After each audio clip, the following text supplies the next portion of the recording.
Prometna zakonodaja je do lastnikov koles z motorji, ki so homologirana za doseganje hitrosti do največ 25 km/h, zelo radodarna. Vozniki ne potrebujejo ne registracije, ne zavarovanja, ne izpita in ne čelade. A v praksi se dogaja to, da vozila predelajo na način, da dosegajo veliko večje hitrosti, ter se nato podajo na kolesarske steze ali cone namenjene pešcem.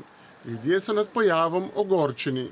Jaz nisem opazil, da bi kdo bil kaznovan zato, ker je po pločniku vozil z takim motorinčkom. Komunalno redarstvo bi moralo v mestih imeti večji nadzor nad tem. Glede na to, da imamo majhnega otroka in to je moteče, ja. To je že stvar vzgoje, že od majhnega, ne, kako se obnaša v neki družbi. Ne. Premalo redarjev oziroma, to je vse odvisno od vzgoje, veste. Ljudje so, otroci so vzgojeni tako, da svoj egoizem nekako sproščajo tudi na motorju. In tu ne glede, ali je polno ljudi, ali je naseljeno, ali ni naseljeno, ali je ulica, ali je cesta, to divjajo vse vprek.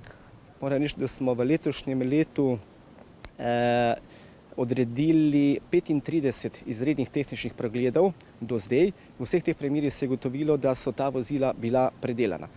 Taka vozila policija zaseže, kršitelju pa zaradi nedovoljene predelave izreče globo v višini 400 evrov. Zadnjo besedo glede usode vozila ima sodnik za prekrške.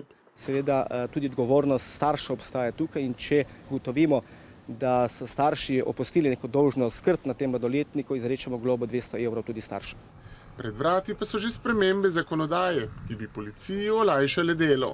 Bodo ti vozniki morali pri sebi imeti potrdilo, kjer bodo dejansko izkazali, da gre za to vozilo do 25 km/h, kajti imamo primere, da posamezni vozniki mopedov seveda snamejo registrsko tablico, si zalepijo gor številko 25 in s tem se probajo izogniti določeni kontroli.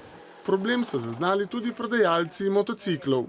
Zelo, zelo nevarni so in ne vem, na cesti grejo premalo in po kolesarski grejo prehitro in pa kaj šele tisti, ki predelajo, ne vem, to je 125 kubične motorje brez tablice in se vozijo po kolesarski kot 25 na uro.